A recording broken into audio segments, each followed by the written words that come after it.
All right, y'all, before we get hot on this, I want to make sure I remind you, remember, Grindstone Ministries is over there in Southeast Oklahoma doing yeoman's work, trying to get those folks squared away. So if you can donate anything, be sure to look down below for the link.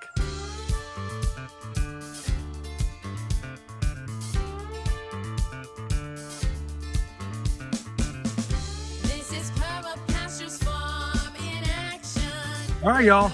So it's a little bit cooler out, but it is a day the Lord hath made, and I will rejoice and be glad in it, despite all the dumb stuff going on.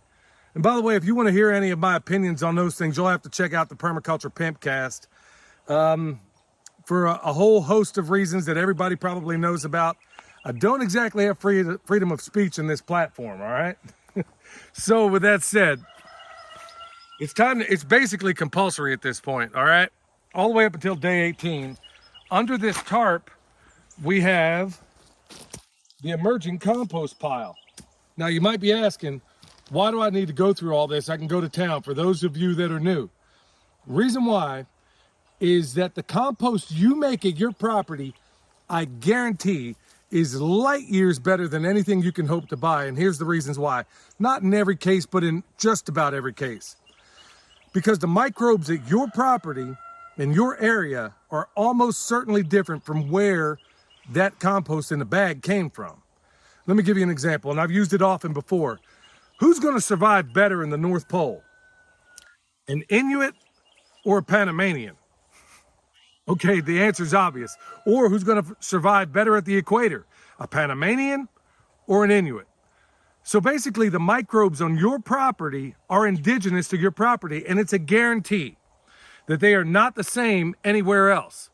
So that is why when you produce this compost on your property, it is always going to be a better adapted. It's like anybody that's done any gardening before, when you grow seeds, when you grow plants, the seeds that have been adapted to your property are always going to do better than the seeds that came from 1,000 miles away because they are more adapted to your property. Same concept in compost. It works, and it works beautifully. All right, let me go ahead and do what's the first big reveal.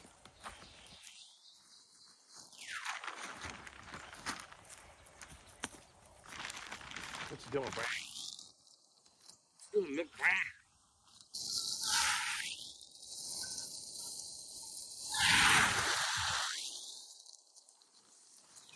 Well, you see that? It tells me it's doing work. And if I look close, you kind of look with your peripheral vision, as this thing unfolds, as it becomes more and more into compost, you'll see that little almost microscopic biota jumping around through there. We don't see it so much right now. So here's where we're going to flip this thing, and I think we're going to flip it back that way. We're in I know you can't really tell from your perspective, but we're on something of a slope here. So all we're going to do is take the outside, stick it on the inside, take the inside, stick it on the outside. We'll go back around, kick it. We're going to be doing something of that Mexican hat dance all the way around this thing again. But as you can see, it's off and running. Any corrections we're going to make at this point, and we'll point them out to you.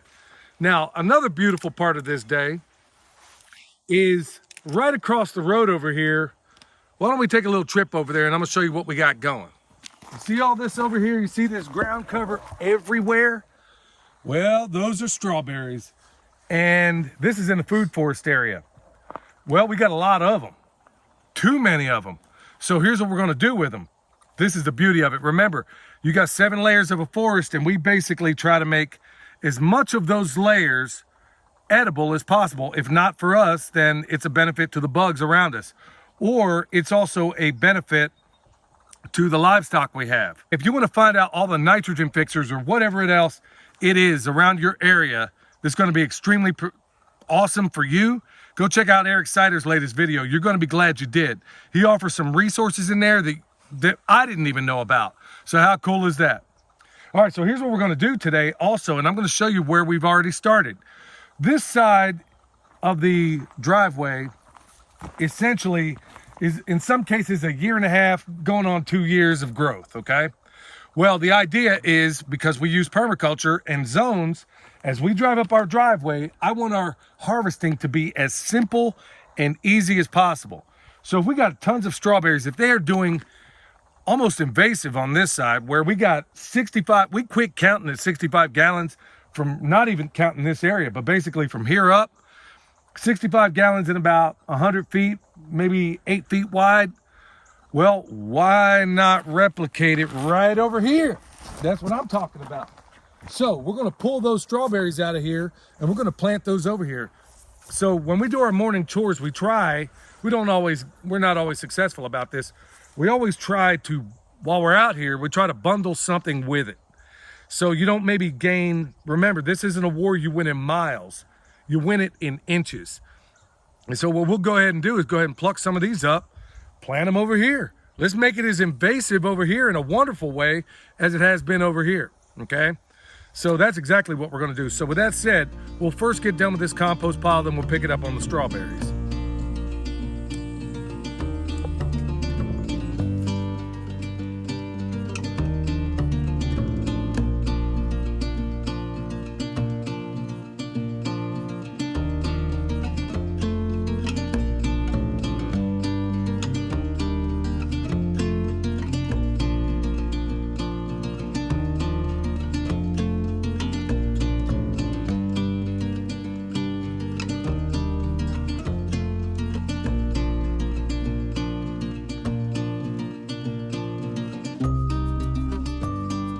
All right, that's a wrap. It's really that simple, and it's pretty awesome. The heat's perfect because there's no dead bacteria in there, but as you can see, there's plenty of steam coming off of it. So once again, unlike the chicken tractor on steroids or that 30-day system, this one here, the moisture's entirely controlled. I mean, it's really a beautiful, wonderful system. So we're just gonna take that tarp, throw it right back over on the top, and it's usually about the third flip where things become less identifiable, okay? So right now I can still see, and I know you can't, but I see remnants of chicken feathers, not a whole lot. There's some poop in here that hasn't really broken down, but that's okay. It's usually flip 3 and 4 is when you really start to see the biggest transformation, where it's really gonna start looking a lot like compost, and here it is, an avalanche, it's about to come. So all right, there we go. We got another pile right up here on the other side of, it's out of the frame, you can't see it. We talked about it on Patreon, and we talked about how to recharge a pile. So we're gonna go ahead and go mess with that one again. It's really, really simple stuff. And it's really cool and fun when you see this process. That's the beauty about doing an 18-day process, or 18-day compost process, is because you see it in real time make the transformation. And don't get discouraged. Remember, the first flip is going to be tough. This flip is a lot easier, and then subsequent flips are only going to get easier still. So we'll cover this up, and then we'll go up there and talk about the strawberries. That's what I'm talking about. All right, now that compost is flipped, over here, you can see we have something of a problem. A really good problem, though. And we got this black locust here, and we got an apple there. But all the way around them, we got these strawberries everywhere. I mean, it's come to the point where they're almost invasive, which is a great problem to have, but it can also be too much of a good thing. Because guess what? We replicate in our food systems all 7 layers of a forest, really 8 when we get down to brass tacks. So what we're doing is selecting the ones that might be, it doesn't really matter with a black locust. These are trees I can afford to lose, but we basically, wherever that mulch ring is around the tree or wherever it might be really tight, that's where we're plucking them up. And as you can see, I mean, there's no shortage of them. So we're taking them out of here. And remember, go back to your permaculture zones. And also the problem is the solution. And here's how we're creating that solution, where we come over here and check out what Michelle's doing. Why don't you walk them through this, honey? So I just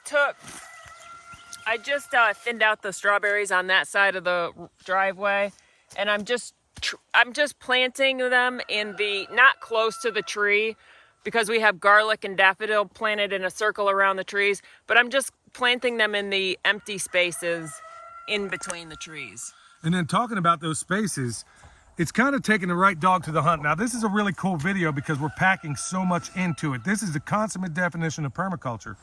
Like here we got, tell them what we got around here so far, honey. So we've got thyme and rosemary, and then we've got a ring of daffodils planted around the trees, and we've also got garlic planted around the trees. They haven't come up yet, but I know I know they're planted closer to the trees. And that's exactly where we want them. Now, and also in close proximity, I got this from my friend Ben Holler over at the Holler Homestead. Go check them out, where he has a bunch. Now, a lot of people are going to call this sacrilege. In fact, Danny and Wanda down in Deep South have laughed at me about it.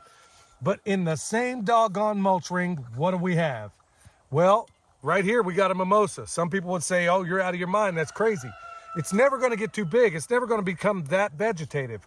What I want is something, and we've proven it over and over and over again, got the videos to prove it, that if we put a nitrogen fixer in practically the same doggone hole as our productive tree, which in this case happens to be a pear, we see growth and abundance that's on another level. In fact, it almost becomes too abundant. But I'm not so sure that mimosas are going to work at this altitude, because you really don't see them in nature. So we're just going to find out. If it does, wonderful. It'll constantly be coppiced right down here. Every time the water is higher than the rainfall is higher than the evaporation. And also with mimosas, the lady that we got our sheep from, she told us that mimosas help with parasites in sheep. So the mimosas we had in Texas, I was constantly pulling the leaves off of and feeding them to the sheep, and they love them. So you can manage them so that they don't get out of control. It's also, if I remember right, Greg Judy would also do the same thing, where mimosa were just, it's the bane of the existence for a lot of people. Well, the problem is the solution. You don't necessarily have a cricket problem. You got a lack of turkey problems, okay? You don't necessarily have a mimosa problem. You got a lack of sheep problem. So it's a matter of taking our Western thinking and focusing it into the right way. So here's how this is going to go down. Michelle right over here has a big basket full of all the strawberries that she pulled out of there. And we're going to put them everywhere. If they were that almost invasive over there, we're going to do the same thing over here. Now, you might think, well, shoot, you can't plant anything else if you got those strawberries. Not true. We basically do Fukuoka 101, where he would grow a mat of clover. And wherever he wanted to put in, let's say it's thyme or rosemary or whatever the case may be, he'd basically take it out of wherever it was, put in what he wanted, and then it grows up out of that sea of ground cover. How cool is that?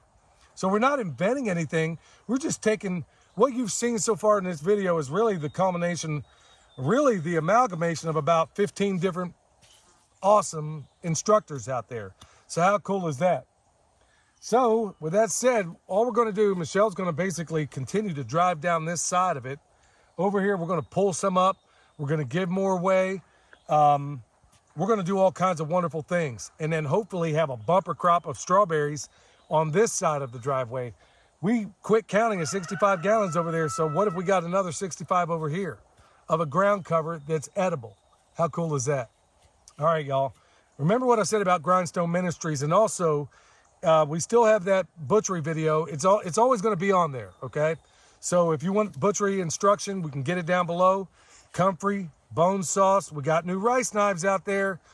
And don't forget to check us out also on the Permaculture Pimpcast. All the things I can't say here, I'm saying over there. So, or at least most of it. There's a couple of topics I haven't yet hit on yet, but we'll get there eventually. All right, y'all. On behalf of the Homestead Honey right here, this is Billy from Perma Pastures Farm, where permaculture is my passion. We'll see y'all next time.